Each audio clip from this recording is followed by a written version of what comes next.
Fala comigo, guerreiros e guerreiras. Mais uma vez a gente está trazendo conteúdo para vocês e dessa vez para o concurso público no cargo de Guarda Civil Municipal, é lógico, porém de Embu das Artes. É uma ótima oportunidade para você finalmente realizar o seu sonho, o seu objetivo de se tornar Guarda Civil Municipal. Então, se você não é inscrito, por favor, se inscreva, compartilhe esse vídeo com algum amigo que você saiba que está na mesma guerra que você, ok? Bom, vamos lá.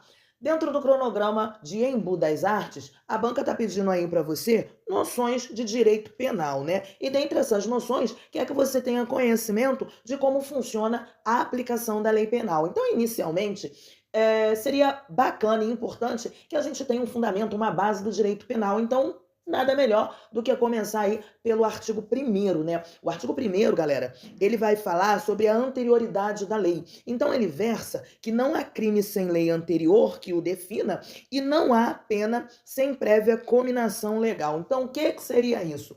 A cominação legal, ela é uma determinação de uma pena, né? Ela vem trazer aí a punição criminal. Então vamos ilustrar o que seria aí um crime sem lei anterior que o defina? Supondo que eu pego uma caneta e coloco uma caneta na mesa.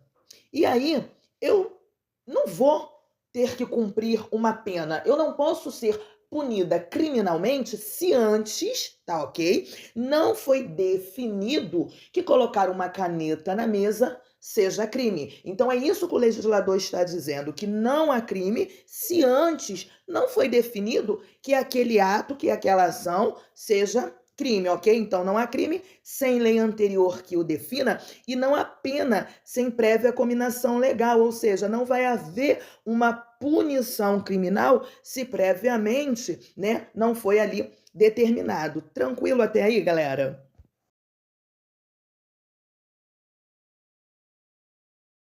Ainda falando a respeito do tempo do crime, toda vez que eu trouxer aí uma forma de te ajudar a interpretar melhor a literalidade da lei, que também chamamos de lei seca, letra da lei, enfim, eu sempre vou tentar trazer de uma forma ilustrativa para facilitar essa interpretação para você, ok? E dessa forma, sempre que você lembrar de uma forma assim bem ilustrada da explicação que foi passada aqui pela GCM Brasil, isso vai facilitar na hora que você for fazer a sua prova, na hora até que você for fazer a sua revisão antes da prova, né, o seu simulado. Inclusive, faça o simulado com a GCM Brasil. Eu vou deixar um link bem aqui na descrição do vídeo, onde você vai entrar no nosso grupo geral, chama o ADM, se informa como participar do nosso grupo de estudos para Embu das Artes. A gente tem o nosso simulado online, que as questões, todo o conteúdo vai ficar salvo no grupo para que você possa estudar até as vésperas da tua prova. Então, a gente sempre vai trazer de uma forma bem facilitada para te ajudar aí nos seus estudos. Então, voltando aqui ao tempo do crime, vou deixar de uma forma bem clara para vocês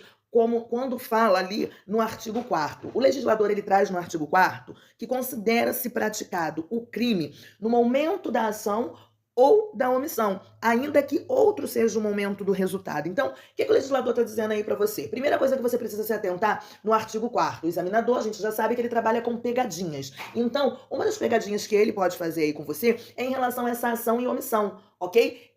Havendo uma ação ou havendo uma omissão, tanto um quanto o outro vai ser, sim, considerado crime. Porém, o resultado, tanto dessa ação quanto dessa omissão, ou seja, o resultado desse crime, ele pode acontecer em um outro momento. Então, a lei penal, ela diz que se, vamos supor, vamos, né, deixar um pouco mais claro, o indivíduo, ele esfaqueou alguém em um determinado lugar. Só que essa pessoa veio a óbito em um outro lugar, ou seja, o resultado foi em outro lugar. Ok? Esse óbito aconteceu em um outro lugar. Só que aonde ele esfaqueou essa pessoa, ali é considerado o momento do crime. Ou seja, como ele esfaqueou, houve o quê? Houve uma ação. E ali onde foi a ação é onde é considerado o crime, ok? Aí você vai falar, mas se a pessoa não viesse a óbito, aí ele esfaqueou, vai ser crime. Só que aqui o que a gente está explicando é para você, é a respeito do tempo, ok? O tempo do crime. Então, aonde acontece a ação e a omissão é onde será considerado crime, ainda que outro seja o momento do resultado, ok? Então, galera, pra gente fechar aí o tempo do crime, a respeito do tempo do crime, existem 3 teorias aí, que é importante que você saiba. Acredito que essas 3 teorias não venham cair na prova. Caso caia aí a teoria do tempo do crime, você já fica sabendo que dessas 3 teorias nós temos a atividade, nós temos o resultado e também temos a ubiquidade ou mista, tá bom? Ele pode usar uma palavra ou outra, ubiquidade ou mista, são 3, tá bom? Então vamos lá. Atividade, resultado ou ubiquidade ou mista.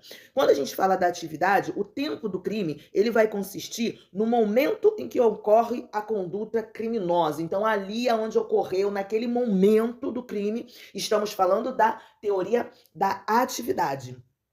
Do resultado, quando a gente fala da teoria do resultado, a gente está falando do crime consistente ali no momento do resultado. Só que esse momento do resultado, ele se origina, ele tem origem de uma conduta criminosa, ok? É por isso que quando a gente falou lá do tempo do crime, nós falamos o seguinte, que o crime, ele é considerado no momento da ação e da omissão, ou seja, ele já aconteceu. E quando a gente vem para a teoria do resultado, o que a gente tem na lei penal é que, para a teoria, esse crime consiste no momento, porém, ele é advindo da conduta criminosa, ou seja, existe uma origem, ele é decorrente de uma ação ou omissão. Ok? E quando a gente vai falar ali da ubiquidade omista, esse tempo do crime, ele consiste no momento tanto da conduta como do resultado que adveio a conduta criminosa, tá bom? Então, se o legislador fala do momento da conduta, e ele fala também do resultado que é decorrente ali da conduta criminosa, se ele estiver falando dessas duas condições, ele está falando de ubiquidade ou mista, que é a mesma coisa, ok? Bom, seguindo aqui com a lei penal, no cronograma também tá pedindo aí o espaço. Então, você vai encontrar sobre a lei penal no espaço, lá no artigo 5º, né? Onde vai falar de territorialidade, né? Muito provavelmente eu vou errar essa palavra algumas vezes, tomara que não. Bom, vou tentar falar aqui territorialidade com vocês. Vamos lá. Então, há várias teorias para fixar aí o âmbito de aplicação na norma penal, né? A fatos que são cometidos no Brasil. Então, a gente tem aí o princípio da territorialidade. Consegui. Temos aí o princípio da territorialidade absoluta e a gente também vai ter o princípio da territorialidade temperada. Então, vamos lá. Territorialidade. A territorialidade, a lei penal, ela só tem aplicação no território ali do estado que a editou. Então, pouco vai importar a nacionalidade desse sujeito, tá bom? Então, não importa a nacionalidade dele, se aquele estado editou aquela lei, ela será aplicada.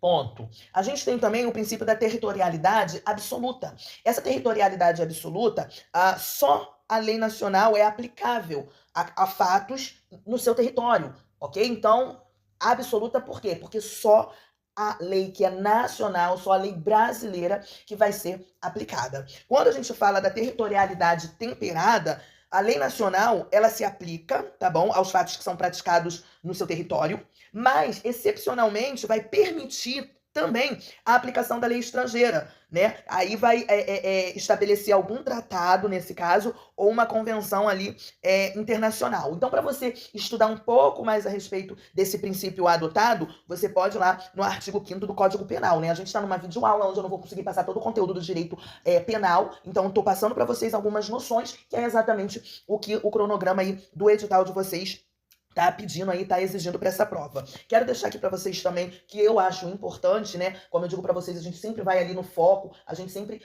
vai no X da questão, nos artigos mais prováveis a cair na prova de vocês. Então acho justo também falar aqui um pouquinho com vocês que também é aplicável a lei brasileira a crimes que são praticados a bordo. Isso costuma muito cair em provas que pedem o direito administrativo, tá ok? Então, a lei brasileira, ela é praticada, ela também é aplicável a crimes praticados a bordo de aeronaves, ou também embarcações estrangeiras de propriedade privada, tá bom?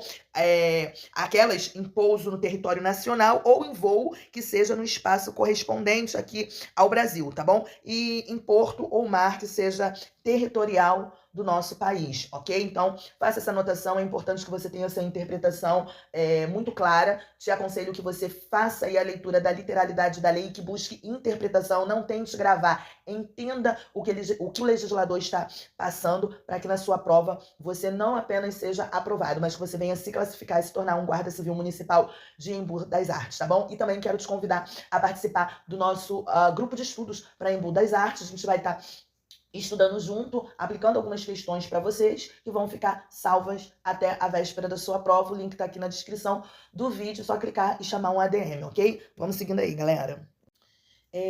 No seu cronograma, também vai estar pedindo aí, galera, excludentes de culpabilidade, né? O Código Penal, ele traz algumas causas, né, que excluem ali a culpabilidade do agente que o cometeu. Então, vai ter a imputabilidade, né? Ou seja, vai ser excluída a culpabilidade quando esse agente que cometeu o crime, ele tenha alguma doença mental, menoridade, tá bom? Ele tenha um desenvolvimento mental retardado ou incompleto, uma embriaguez que seja acidental e que seja completa. Então, nesses casos, a gente está falando de uma excludente de culpabilidade. Então, a embriaguez. Nesse caso da embriaguez, vamos supor, um acidente de trânsito que trouxe ali um pedestre ao óbito. Quando a pessoa ela comete um crime de trânsito porque ela está completamente embriagada, ela assume esse risco. Ela assume o risco de pegar o volante embriagada porque ela sabe os crimes que ela pode cometer estando embriagada e dirigindo. Nesse caso, não há excludente de culpabilidade, ok? Quando o Código Penal, o Direito Penal, ele fala de excludente de culpabilidade para aquela pessoa que teve uma embriaguez acidental completa, vamos supor que você foi obrigado a beber. Alguém te obrigou. Gente, existem inúmeros casos, inúmeras coisas podem acontecer. E também de uma pessoa ser embriagada, obrigada, né? Existem vários casos. E aí, se você foi obrigado a beber, foi contra a sua vontade, por algum motivo, e aí, por causa disso, você cometeu um crime, aí estamos falando de uma excludente de culpabilidade, né? Esse tipo de situação acontece muito em casos de crimes sexuais, né? Onde a mulher, né, a pessoa que vai ser violentada, muitas vezes ela é embriagada sem saber, ela é obrigada a beber, enfim, são várias situações que não são necessárias ser comentadas aqui, porque eu acho que ficou muito claro para vocês o que seria aí essa embriaguez aí, acidental completa, né? A pessoa é obrigada.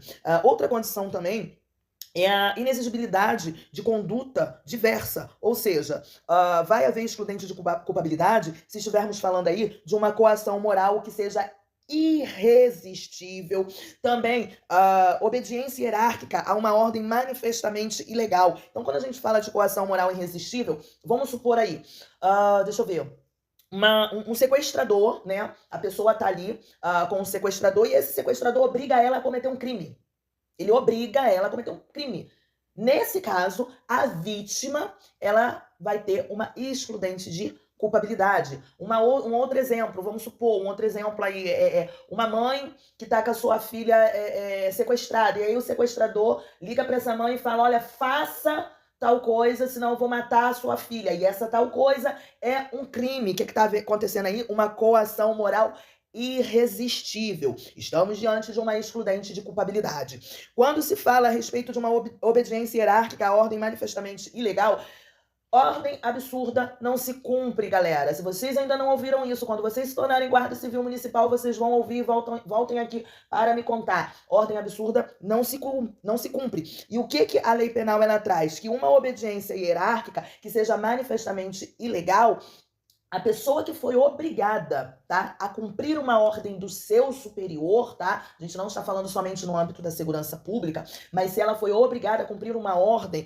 que ela é manifestamente ilegal, essa pessoa que foi obrigada também está diante da possibilidade de ser excluído ali dela a culpabilidade, porque ela foi obrigada pelo seu superior. Porém, lembre-se sempre, ordem absurda, ordem ilegal, não se cumpre. Você não é obrigado a fazer, ok?